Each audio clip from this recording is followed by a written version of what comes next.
Hello चार सभी का स्वागत है आपके अपने यूट्यूब चैनल कंबोसर पर। आई होप कि आप सभी अच्छे होंगे। तो आज की वीडियो में देखने वाले हैं हम क्लास 12 सब्जेक्ट फिजिक्स के सैम्पल पेपर फर्स्ट का कंप्लीट सॉल्यूशन। और लगातार बच्चों लोगों की डिमांड है कि सर जल्दी से सैम्पल पेपर का सॉल्यूशन दे दीजिए, क्योंकि प्री बोर्ड में और मेन बोर्ड एग्जाम में भी यहाँ से आपके काफ़ी क्वेश्चन बनने वाले हैं।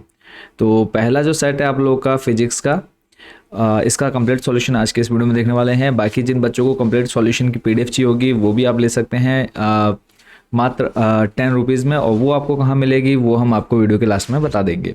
ठीक है, बाकी पूरा कंप्लीट सॉल्यूशन आपको इस वीडियो में देखने को मिलने वाला है। जो बच्चे वीडियो से ही प्रिपरेशन कर सकते हैं तो आपको पीडीएफ लेने की आवश्यकता नहीं है। अदरवाइज जो बच्चे पीडीएफ से प्रिपरेशन करना चाहते हैं अच्छे से, तो आप लोगों को पीडीएफ डायरेक्टली आपके व्हाट्सएप नंबर पर मिल जाएगी। तो ये क्वेश्चन पेपर है, ऑलरेडी सैम्पल पेपर की वीडियो तो ऑलरेडी हम आपको दे चुके हैं, बट आज की इस वीडियो में कंप्लीट सॉल्यूशन देखेंगे। तो पहला क्वेश्चन है आपके सामने कि एक कूलम आवेश में इलेक्ट्रॉनों की संख्या कितनी होती है। तो आंसर हो जाएगा इसका सेकंड नंबर 6.25 इंटू 10⁻18। तो यहाँ पे हम कंप्लीट सॉल्यूशन की जो हमारी पीडीएफ है हम सीधा उसी पर चलते हैं। तो सामने स्क्रीन पर देख पा रहे हैं, फर्स्ट नंबर है आपके सामने। तो यहाँ पर जैसा कि आपने देखा है एक कूलम आवेश में इलेक्ट्रॉनों की संख्या कितनी होती है, 6.25 इंटू 10⁻18। सेकंड क्वेश्चन है L तथा 12 लंबाई के तांबे के दो तारों की त्रिज्या क्रमशः R तथा 2R है, उनकी प्रतिरोधकता का अनुपात कितना होगा। तो आंसर हो जाएगा इसका 1:2।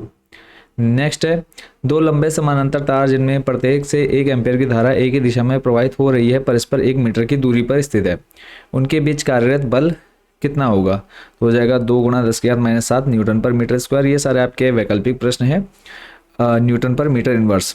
नेक्स्ट है यदि गामा किरण एक्स किरण एवं माइक्रोतंग की निर्वात में चाल क्रमशः Vg Vx एवं Vm हो तो निम्न में से क्या सत्य होगा। तो ये हो जाएगा आपका Vg equal Vx equal Vm। Next question है आपका फिफ्थ है आपका एमसीक्यू, केवल प्रेरकत्व युक्ति प्रत्यावर्ती धारा परिपथ में धारा एवं वोल्टता के बीच कालांतर कितना होता है। तो आंसर हो जाएगा 90 डिग्री अग्रगामी। 4 नंबर है जल में प्रकाश की चाल 2.26 × 10⁸ मीटर पर सेकंड है, जल का निरपेक्ष अपवर्तनांक कितना होगा। तो आंसर हो जाएगा 1.33। नेक्स्ट है आपका सामान्य समायोजन में सरल सूक्ष्मदर्शी की आवर्धन क्षमता कितनी होती है। तो ये हो जाएगा आपका 1 + d/f। जा नंबर है विद्युत चुंबकीय स्पेक्ट्रम के किस क्षेत्र में हाइड्रोजन की लाइमन श्रृंखला स्थित है। तो आंसर हो जाएगा इसका पराबैंगनी।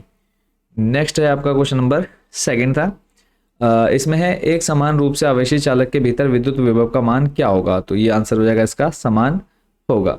ठीक है, ये जो क्वेश्चन है आप देख रहे हैं, इसको मैं पहले एक बार फुल स्क्रीन में दिखा देता हूँ कि हमने कहाँ तक के सॉल्यूशन देख लिए हैं।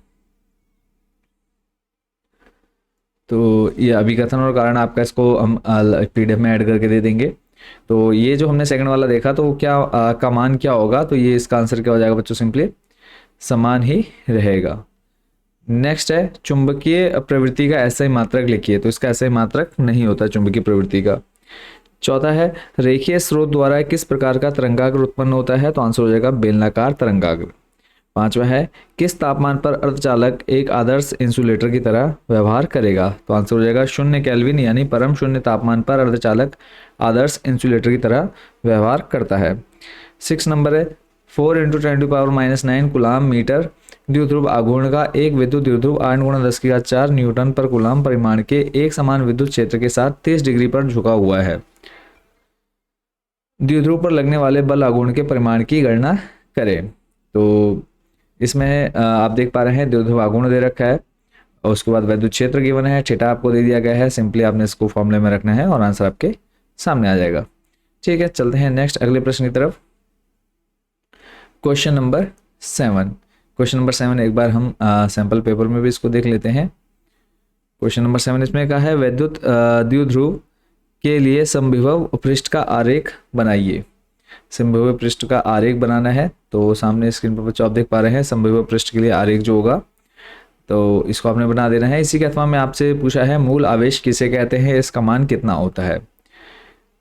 तो ये हो जाएगा एक प्रोटॉन के ऊपर जितना विद्युत आवेश पाया जाता है उसे मूल आवेश कहते हैं। इसे E द्वारा दर्शाया जाता है। इसका मान 1.602 × 10⁻⁹ कूलम होता है। नेक्स्ट क्वेश्चन था अपवाह वेग किसे कहते हैं। अपवाह वेग और विद्युत धारा के बीच संबंध को व्यक्त करने वाला सूत्र लिखिए। तो इसका आंसर हो जाएगा वह औसत वेग जिससे मुक्त इलेक्ट्रॉन किसी चालक में विद्युत क्षेत्र के प्रभाव में गति करते हैं। जब किसी चालक में विद्युत धारा प्रवाहित होती है तो इलेक्ट्रॉन यादृच्छिक गति के साथ साथ विद्युत क्षेत्र की दिशा में भी गति करते हैं।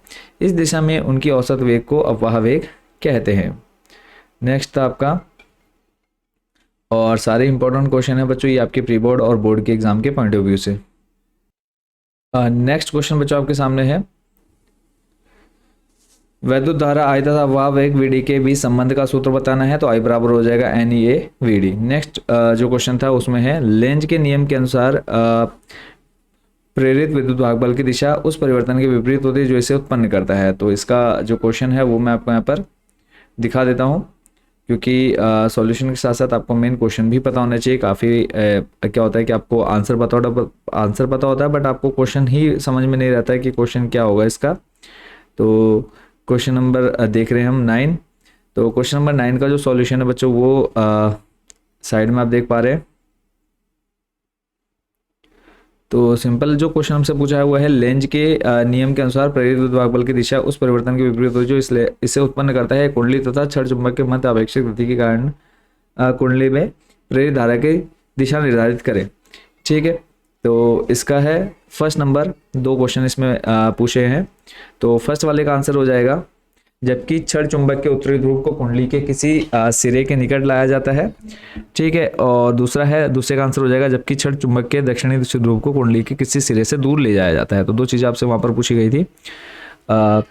इसी में नेक्स्ट है कि जब क्षण चुंबक का उत्तरी ध्रुव कुंडली के किसी सिरे के निकट लाया जाता है तो प्रेरित धारा की दिशा उस दिशा में होती है जिसका विरोध किया जाता है। और इसी का सेकंड हो जाएगा, जब क्षण चुंबक का दक्षिणी ध्रुव कुंडली के सिरे के किसी सिरे से दूर ले जाया जाता है तो ले जाया जाता है तो प्रेरित धारा की दिशा विपरीत हो जाएगी। ठीक है, नेक्स्ट है आपका क्वेश्चन नंबर 10, विद्युत चुम्बकीय तरंगों की कोई 2 विशेषताएं लिखिए। तो पहली है कि विद्युत चुम्बकीय तरंगें प्रकृति में अनुप्रस्थ होती हैं। इसका मतलब है कि ये तरंगें अलग अलग विद्युत और चुंबकीय क्षेत्रों के माध्यम से प्रसारित होती हैं, जिससे ये एक दूसरे के लंबवत होती हैं। इसी का सेकंड है, विद्युत चुम्बकीय तरंगों के प्रसार के लिए किसी भी भौतिक माध्यम की जरूरत नहीं होती। ये तरंगें निर्वात में भी सीधी रेखाओं में संचरित होती हैं। क्वेश्चन नंबर 11 है, न्यूमेरिकल था, तो इसकी वैल्यू आपने यहाँ पर देख लेनी है। पूरा कंप्लीट सॉल्यूशन आपको यहाँ पर दे दिया गया है, उसका आपने कर लेना है। नेक्स्ट क्वेश्चन है आपका क्वेश्चन नंबर 12 था, पूर्ण आंतरिक परावर्तन और सामान्य परिवर्तन में 2 अंतर लिखिए तथा दोनों का एक एक उदाहरण भी दीजिए। तो पूर्ण आंतरिक परिवर्तन की यहाँ पर दोनों शर्तें दे दी गई हैं, इसको आपने पढ़ लेना है अच्छे से। उसके बाद है इसके उदाहरण। तो लेंस और प्रिज्म जैसे प्रकाश कांच से होकर बाहरी पदार्थ तक जाता है और वापस परावर्तित होता है। सामान्य परावर्तन के जो उदाहरण है वो है दर्पण या स्थिर जल निकाय से परावर्तित प्रकाश। इसी का जो क्वेश्चन नंबर 19 है, क्वेश्चन नंबर अभी आपने देख लिया, कौन सा था ये, 12। ठीक है, 12 के बाद नेक्स्ट जो है आपका क्वेश्चन नंबर 12 के बाद हमारा क्वेश्चन नंबर एक बार हम पेपर में चेक कर लेते हैं। पूर्ण आंतरिक परिवर्तन था और उसके बाद है किसी परमाणु की बोर कक्षा। तो ये मैं एक बार आपको बता देता हूँ कहाँ से आपने इसका नेक्स्ट सॉल्यूशन देखना है। 13 भी आपका न्यूमेरिकल ही है। 19 सॉरी भाई लग रहा है कि 19 बट 13 है। किसी परमाणु की प्रथम बोर कक्षा में एक इलेक्ट्रॉन की ऊर्जा दे रखी है आपको -27.2 इलेक्ट्रॉन वोल्ट।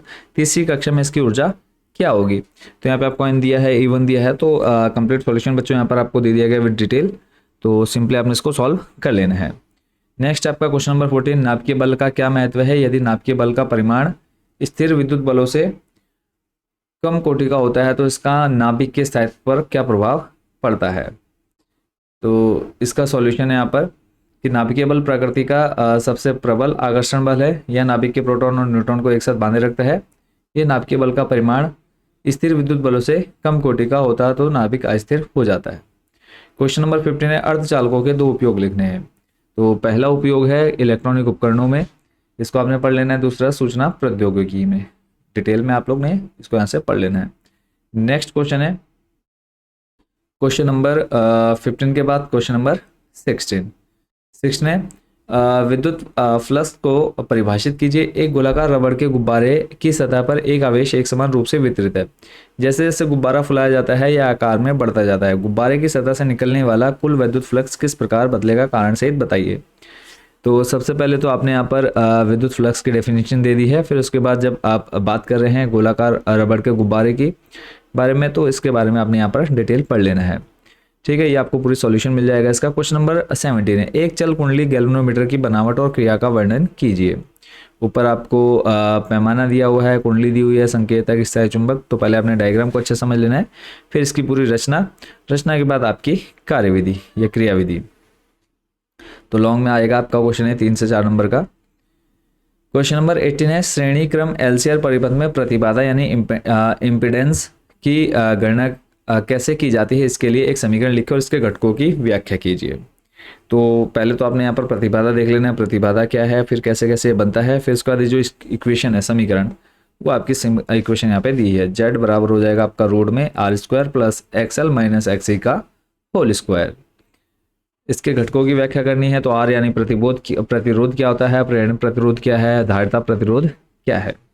ठीक है, इसको आपने पढ़ लेना है। नेक्स्ट है आपका इसी एलसीआर का पूरा सारांश या फिर कंप्लीटली कि कैसे आपका फॉर्मूला निकल करके आया।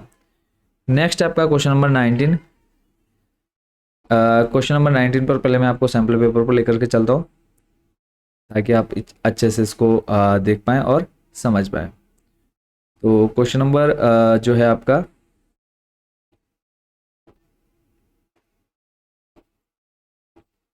19 में कहा है, यहाँ पर चित्र आपको दिया गया है और चित्र से रिलेटेड आपको इसका कंप्लीट सॉल्यूशन बताना है। या डायग्राम बच्चों आप स्क्रीन पर देख पा रहे हैं, तो इसको आपने अच्छे से देख लेना है, समझ लेना है। और डायग्राम का सॉल्यूशन जो कि है यहाँ पर आपको पीडीएफ में देखने को मिल जाएगा। तो प्रथम लेंस की वस्तु से दूरी u और फोकस दूरी f। तो वस्तु दूरी हो जाएगी आपकी u बराबर -30 सेंटीमीटर, क्योंकि ऋणात्मक, क्योंकि वस्तु लेंस के बाईं ओर रखी हुई है। ठीक है, ऐसे ही फोकस दूरी आपकी धनात्मक होगी क्योंकि यह उत्तल लेंस है। अवतल के लिए आपको पता है जो फोकस दूरी होती है ऋणात्मक होती है। तो सॉल्यूशन आपको दिया गया है, तो इसको आपने देख लेना है। अगले प्रश्न पर लेकर चलते हैं। नेक्स्ट जो हमारा क्वेश्चन है, हाइगेन्स सिद्धांत का उपयोग करके प्रकाश का विवर्तन को बताना है आपने। तो पहले तो आपने हाइगेन्स बता देना है, फिर उसके बाद एकल स्लिट पर विवर्तन यानी विवर्तन के बारे में यहाँ पर आपने डिटेल सॉल्यूशन बता देना है, समरी लिख देनी है। ठीक है, क्वेश्चन नंबर 20 है, यदि यंग के प्रयोग में दो विभिन्न तरंगदैर्घ्य वाले प्रकाश का प्रयोग किया जाए तो क्या होगा, अपने उत्तर को स्पष्ट करें। तो अलग अलग फ्रिंज पैटर्न बनेंगे। पहला तो ये हो जाएगा, फॉर्मूला हो जाएगा del x equal to lambda capital D upon small d. इसके अलावा रंगीन फ्रिंज यानी दोनों तरंगदैर्घ्य फ्रिंज पैटर्न एक दूसरे पर संचरित होंगे, जिससे एक जटिल और एक रंगीन फ्रिंज पैटर्न बनेगा। कुछ स्थानों पर प्रकाश की रचना तथा कुछ पर विनाशी होगी। इसका है स्पष्टता में कमी। क्वेश्चन नंबर 21 है, हाइड्रोजन परमाणु के लिए बोर के सिद्धांत का दूसरा विभेद लिखिए। सिद्ध कीजिए कि किसी हाइड्रोजन परमाणु की बोर कक्षा की त्रिज्या n स्क्वायर के अनुक्रमानुपाती होती है, जहां n मुख्य क्वांटम संख्या है। तो हाइड्रोजन परमाणु के लिए बोर सिद्धांत का दूसरा विभेद क्या है, तो आपने देखा है कि एक इलेक्ट्रॉन एक स्थिर कक्षा में तब तक रहता है जब तक उसका कोणीय संवेग L मुख्य क्वांटम संख्या से n के अनुक्रमानुपाती होता है। इसका गणितीय रूप क्या हो जाएगा, L समानुपाती n, और h यहाँ पर आ जाएगा आपका जब समानुपाती का चिन्ह हटेगा, यानी h कांस्टेंट, और h क्या है, प्लांक नियतांक, जिसकी वैल्यू 6.6 × 10⁻34 जूल सेकंड होती है। इसके अलावा आपको इसका प्रूफ देना था, तो प्रूफ के लिए आपने यहाँ पर इक्वेशन देख लेनी है, बस इनको आपने लास्ट कंपेयर करके Rn दिखा देना था आपको, n square h square upon के ई स्क्वायर m के। क्वेश्चन नंबर 23 है, पीएन संधि निर्माण की प्रक्रिया समझाइए। पीएन संधि की अपक्षय परत में बहुसंख्यक आवेश वाहक कौन से होते हैं। तो आपके सामने पीएन संधि है। इसमें क्या है, एन प्रकार की जर्मेनियम या फिर पटका की पतली परत पर त्रिसंयोजी अशुद्धि जैसे यहाँ पर आपको दे रखा है, इन आ जाएगा संयोजित हो जाए तथा संपर्क पृष्ठ के ठीक नीचे पी प्रकार का जी उत्पन्न हो जाए। यह पी प्रकार का जी एन पाई प्रकार की जी परत के साथ पीएन संधि का निर्माण करता है। तो विद डायग्राम है, और यहाँ पे आपसे पूछा था कि बहुसंख्यक कौन होगा, तो बहुसंख्यक क्वार्टर हो जाएंगे। क्वेश्चन नंबर 24, दो धात्विक गोले हैं जिनमें से एक की त्रिज्या कैपिटल आर और दूसरे की त्रिज्या 2r है। दोनों पर समान पृष्ठ आवेश घनत्व है। उन्हें संपर्क में लाया जाता है और फिर अलग अलग किया जाता है। उन पर नया पृष्ठ आवेश घनत्व क्या होगा। तो इसका भी कंप्लीट सॉल्यूशन बच्चों यहाँ पे आपको देखने को मिल जाएगा। उसके बाद नेक्स्ट जो क्वेश्चन हमारा रहेगा उस पर लेके चलते हैं।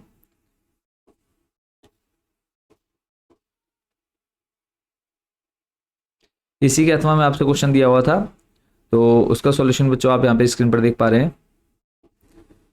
वीडियो काफ़ी लेंथी हो जाएगी, इसलिए हम ज़्यादा डिटेल में नहीं जाएंगे किसी भी क्वेश्चन के आंसर में। तो ये जो सारे हैं सभी लॉन्ग क्वेश्चन आंसर्स है, तो इनको आपने अच्छे से प्रिपेयर कर लेना है।